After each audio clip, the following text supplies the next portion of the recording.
Il y a la notion d'endurance qu'on peut facilement définir comme le fait d'être capable de soutenir un pourcentage élevé d'intensité pendant longtemps. Donc quelqu'un de très endurant pourra partir un peu plus vite que quelqu'un de moins endurant.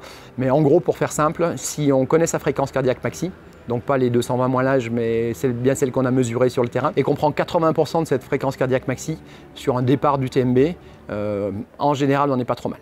Ça étant la fréquence cardiaque maximale. À respecter en montée et sur le plat, et sur la descente, on se cale plutôt sur les sensations musculaires.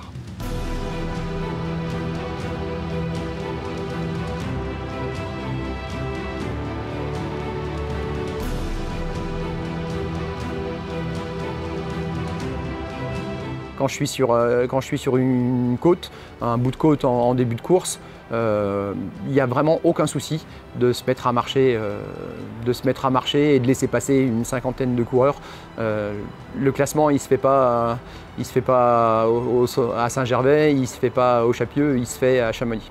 Et lorsqu'on suit la course, on se rend compte qu'à partir de la 50e ou 100e place, après 10-15 heures de course, ça va vraiment très doucement. Donc si on peut avoir une bonne gestion et améliorer de 1 km/h sa vitesse de progression sur la deuxième moitié de course, c'est beaucoup plus important que les 10-15 minutes qu'on va gagner en étant 10 pulsations plus hautes en début de course. Donc oui, sauf sur les coureurs qui jouent la gagne, qui en général se connaissent assez bien. Mais sinon, on a tout intérêt à être sur une gestion en père de famille.